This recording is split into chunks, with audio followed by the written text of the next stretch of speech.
Okay, guys, so this is part two of what is the ego.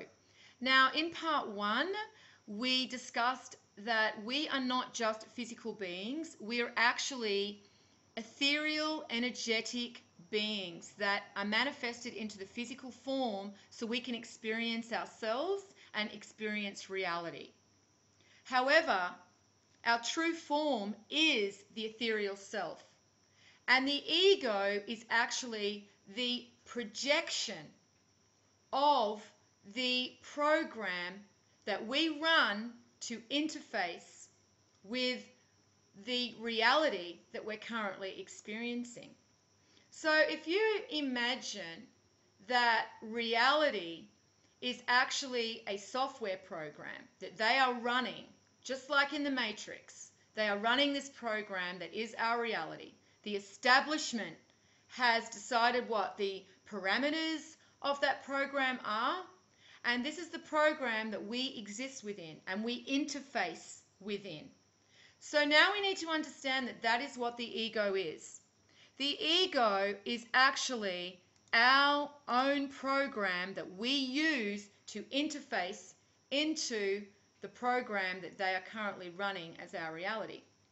And so the program that we run is not actually our true self. It's just the program we need to exist so we don't get an error code when we are interfacing with that matrix that we are currently hardwired into. Now, when we are really in our ego, really in our program, this is when we actually believe the program is who we really are. And this is actually when we believe that we are hardwired and interfaced into a reality that actually exists. When we are in our ego, it actually means that we're allowing our program to override who we really are. And that is the ethereal energetic being, the higher self, the one with the knowledge, the one that guides us through our intuition and through our heart. But it is the program, our ego, that we're projecting that overrides that and is overpowering of the ethereal and higher self and drowns out the higher self so that the higher self can no longer be heard. And unfortunately, a lot of people then begin to believe that they really are the program that they're running. They've forgotten about who their real identity is because they've drowned out that voice. They don't want to listen to that voice anymore. They just want to listen to the program because they think that the program they're running is actually the true program. And they think that the reality that we're existing in is actually the true reality. And the fact is that this physical reality that we're existing in is not the true reality. And if we actually believe that everything that we're now living, our house, our mortgage, our job, all of our responsibilities in life, if we believe that that program is who we actually are, then we are not actually connected to our higher self, to our ethereal energetic state. And this is where we need to be. This is why I continually say that we need to extract ourselves from fake land, because fake land is the program that they're currently running to keep us hardwired into their system so that we can't actually understand who we really are. We just keep running the same program that we've always run. And because we're comfortable in that program, we don't really want to actually listen to the truth anymore. We just want to believe that the program is telling us everything that we need to know. And so there are a lot of people that are trapped in the program, trapped in the matrix. They're hardwired in and they do not want to let go of what they feel is the proper program that they're running. So when people talk about the ego, that is what the ego truly is. It is just a projection that we put forward so that we can interface into the program that they are running as our reality at the moment. So it is not truly who we are. Now, when you understand that, you can perceive yourself from another perspective. And you can understand that your ego need not drown out your higher self. need not take full control of who you are. So you need to move back into your true essence, who you truly are, and that is your inner voice. You know, what your intuition tells you, what your heart tells you is the truth, not what your program is telling you, not what you are interfacing with within the program that they're running. If you believe that is who you are, then you are going to continue to exist with their program right up until the end. You are not going to be able to withdraw from that perceived reality. Reality is not down that road. There is no actual truth to anything that we are currently existing within in this matrix. Money, mortgages, jobs, cars, buildings, it's all a false reality created so that you are trapped into the ego projection of who you think you are instead of bringing it back into who you really are. And that is your ethereal energetic form. That's why they want to hide this from us. That's why they keep giving you new programs to basically keep running your ego projection. It's all about money. It's all about success. It's all about, you know, basically keeping you running on that ego projection instead of allowing you to listen to your higher self, bringing it back into who you really are. And that is an energetic, ethereal being who is only manifested here just to experience itself and for God to experience himself.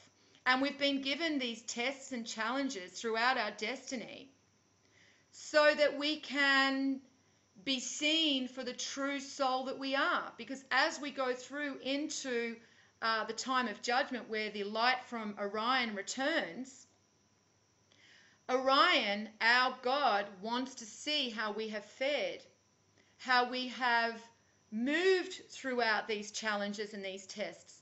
Did we take the higher road? Did we stay in alignment with ourselves? Or did we move into instant gratification and into bondage of the physical realm, believing that the laws and the program that we were interfacing with was actually truth? Now, I just wanted to show you also that there are other cultures that depicted the ethereal and the physical in our form as well.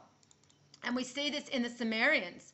They show the ethereal state as the figure here with the wings. And the physical state is the figure without the wings. And we see this in both the male and the female. So we even have the twin souls depicted here, standing in front of the tree of life. We see that the heart chakra is actually shown here. We've got the third eye chakra shown here. And this is also denoted by the winged disc.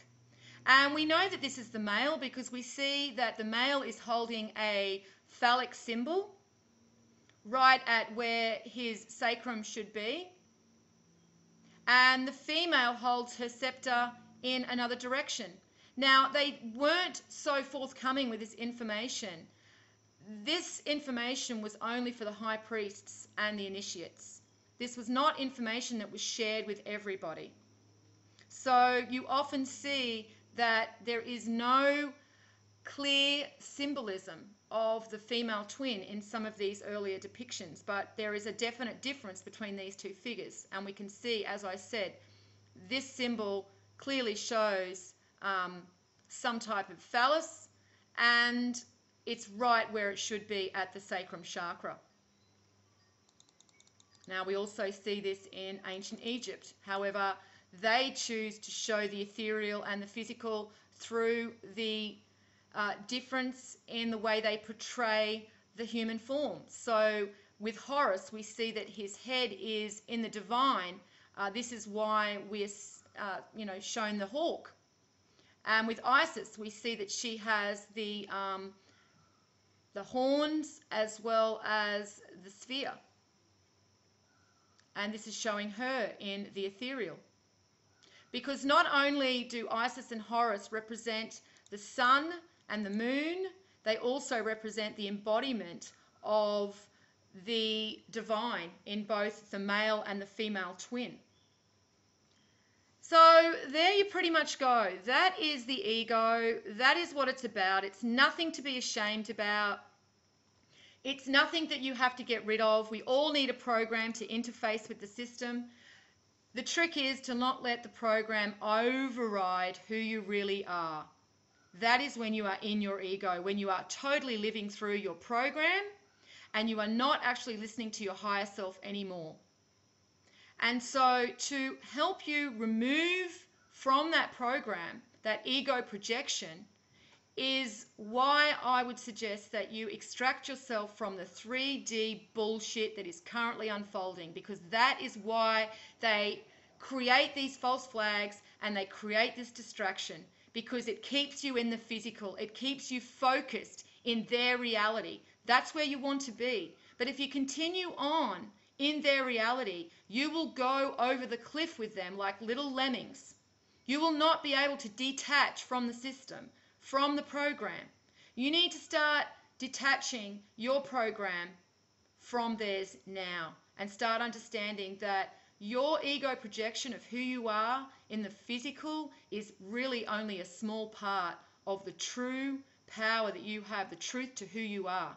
The truth to who you are is your ethereal, energetic form. And that's what you need to start listening to. Because if you're not getting number synchronicities every day, if you're not feeling this cosmic and solar energy, and over the last 2 days we have had a lot of energy coming in, that means that you are not in your ethereal state. You are not in your ethereal form. Now, to get to the third eye, you have to move past the heart. Those that are still connected to the physical are connected to the lower part of their heart only. To move to the top part of your heart, and this is why we see the wings on the heart, showing the ethereal part of the heart, you need to disconnect from the system, from the program, and start moving back into who you truly are, understanding reality for what it truly is, reconnecting with Mother Earth. And that means looking for signs and guideposts, because the divine consciousness is always guiding you. It's only when you're open to these messages that you start to see them, though. It's only when you're open to the synchronicities that you start to see them. It's only when you are open to the energy that is now being showered upon our planet and us that you actually start feeling it. If you're not feeling any of these changes and shifts, then you are still very much stuck and attached to the physical plane, and that's not where you want to be. You want to be like Hermes. You want to have the wings on your heels. You want to detach from the physical and move up into the ethereal. And this is what the caduceus is showing. The twin souls moving up through the gate back to God consciousness. This is not showing the female and male side of the brain, because we know that when we look at the Fibonacci sequence, that 0 is 1, 1. So that is two separate aspects. That is two separate numbers. That is two separate manifestations of the soul in the male and the female. And then we see it again in 2, 3, where the physical and male attributes are given to the soul. So unfortunately, people that think that the caduceus is only about consciousness and the left and right brain, you are missing the huge picture. And that is one small aspect to it. The big picture and the truth of what has been hidden from us in every single culture and religious belief system is the two souls, the male and the female soul, and the journey back to God's source. So that's pretty much it for what is ego, guys, and I hope I gave you a good understanding and explained that well. And I'll leave it here for now, and as always, peace out.